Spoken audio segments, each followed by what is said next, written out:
आज के वीडियो में अपन पढ़ेंगे एक्सरसाइज 15.2 जिसके कुछ सूत्र और इसके सवाल। तो देखिए, ये जो एक्सरसाइज है वो त्रिज्यीय खंड, वृत्तखंड इनके एरिया पर आधारित है, इनके क्षेत्रफल पर आधारित है। तो सबसे पहले वो सूत्र देखें तो इसमें काम आएगा एक चाप की लंबाई का सूत्र पाई आर थीटा बटे 180। त्रिज्यीय खंड का क्षेत्रफल काम आएगा पाई आर स्क्वायर थीटा बटे 360। एरिया ऑफ सेक्टर जिसे कहते हैं, इसे लेंथ ऑफ आर्क बोलते हैं। ये सूत्र कब लगाना है? जब हमें आर और थीटा दिया हो।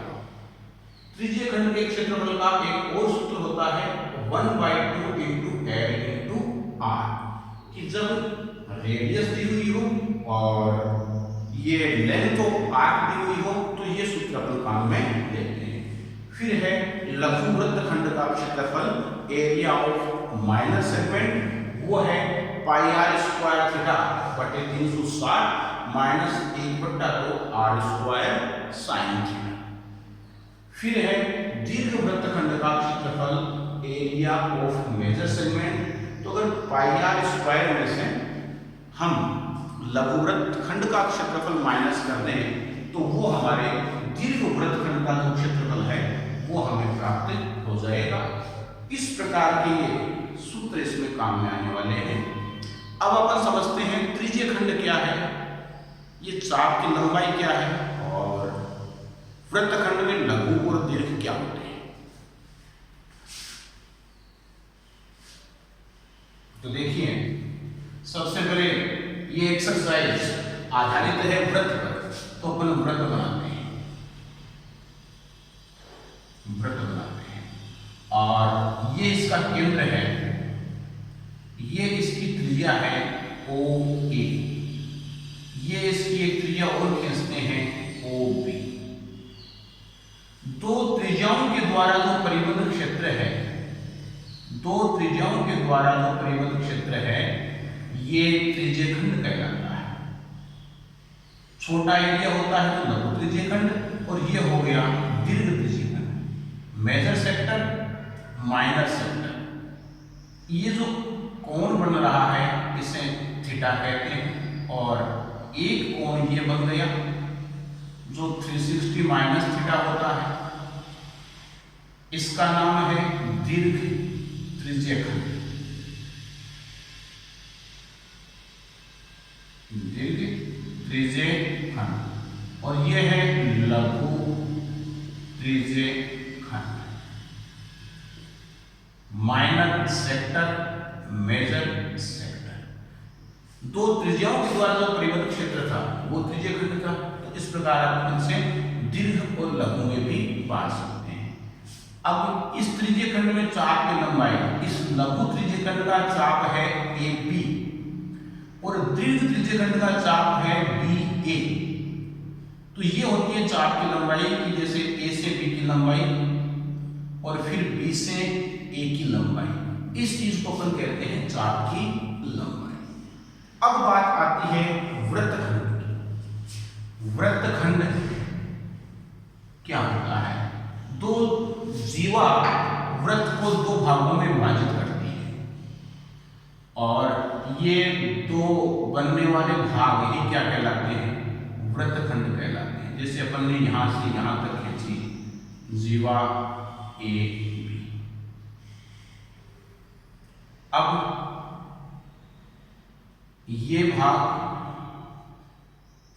और ऊपर वाला भाग, दो भागों में वृत्त बट गया, इसको अपन कह सकते हैं लघु वृत्तखंड।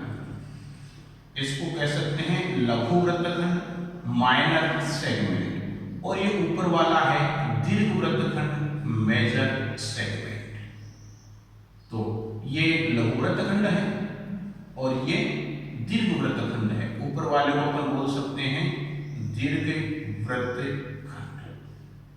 ये ऊपर का एरिया दीर्घ वृत्तखंड कहलाएगा, नीचे का लघु वृत्तखंड कहलाएगा, माइनर सेगमेंट और मेजर सेगमेंट। इनका एरिया जो ज्ञात करते हैं उसके सूत्र अपन पढ़ चुके हैं।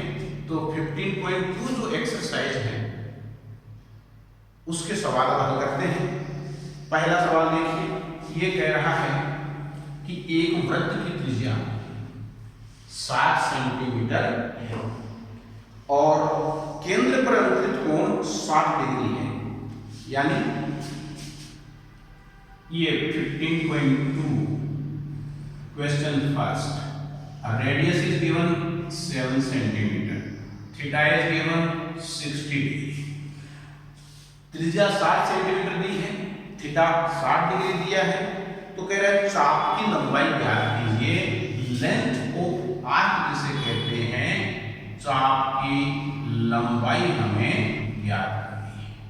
तो देखिए चाप की लंबाई का सूत्र आप जानते हैं, चाप की लंबाई length of arc equal pi R theta upon 180। Pi की वैल्यू 22 अपॉन 7, आर की वैल्यू 7, थीटा की 60 अपॉन 180। 0 से 0, 6 से 3, 7 से 7 कैंसिल, 22/3 सेंटीमीटर में दे रखा है। तो सेंटीमीटर 22/3 सेंटीमीटर जो आई वो हमें चाप की लंबाई प्राप्त हुई। दूसरा सवाल देखिए, एक वृत्त की त्रिज्या 10.5 सेंटीमीटर है, radius of circle is given 10.5 centimetre, त्रिज्य खंड का कोण 45 डिग्री है, the angle of sector is 45 degree. लघु त्रिज्य खंड का क्षेत्रफल ज्ञात कीजिए, find out the area of minor sector. और पाई की वैल्यू इसमें लेनी है 22/7, ये सवाल में लिखा है। तो 15.2 का सवाल कर रहे हैं अपन, दूसरा सेकंड क्वेश्चन। तो देखिए सेकंड क्वेश्चन क्या कह रहा है, रेडियस का मान लिखिए। सेकंड क्वेश्चन में पहले रेडियस का जो मान है वो है 10.5 सेंटीमीटर, 10.5 सेंटीमीटर, और थीटा का जो मान है वो है 45 डिग्री। थीटा का जो मान है 45 डिग्री। हमें ज्ञात करना है त्रिज्य खंड का क्षेत्रफल, एरिया ऑफ सेक्टर। तो त्रिज्य खंड के क्षेत्रफल का सूत्र लगाएंगे, area of sector pi R square theta upon 360। Pi की वैल्यू 22/7, आर 10.5 इंटू 10.5 और थीटा 45 अपॉन 360।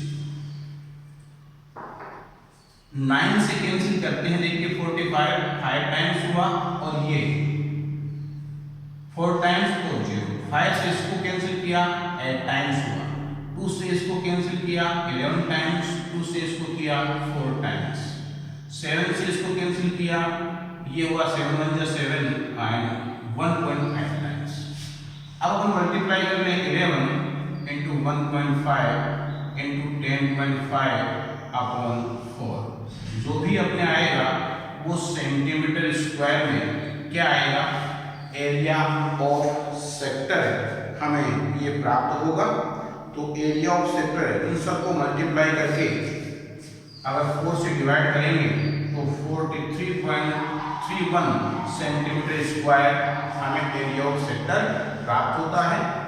पहले आप इनको मल्टीप्लाई करेंगे और मल्टीप्लाई करने में रफली आपको करके बता देता हूँ। इधर 15 को 1 से किया, 15 1 जा 15, और 15 को फिर 1 से किया, 15 1 जा 15, ये 16, ये तो इन दोनों का मल्टीप्लाई आ गया।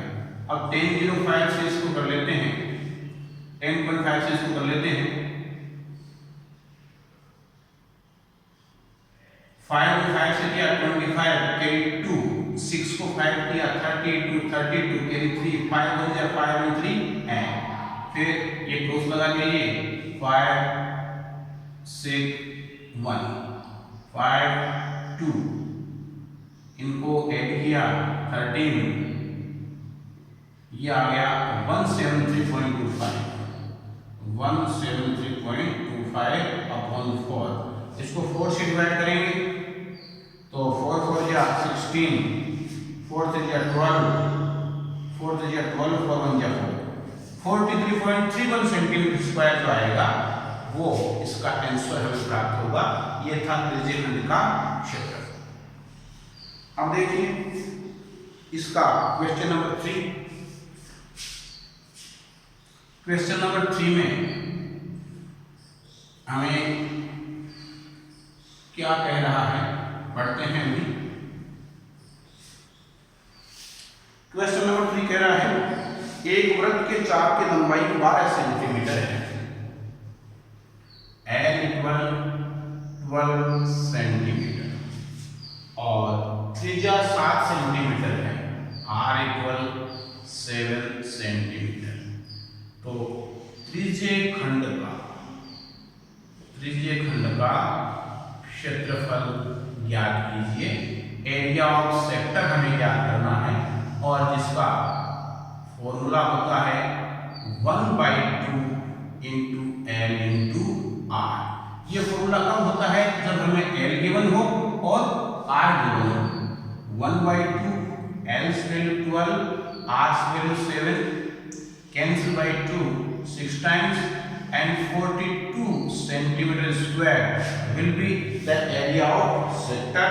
42 सेंटीमीटर स्क्वायर जो होगा वो त्रिज्यीय खंड का क्षेत्रफल होगा इस सवाल के अनुसार। अब इसके शेष सवाल अगले वीडियो में देखेंगे। इतना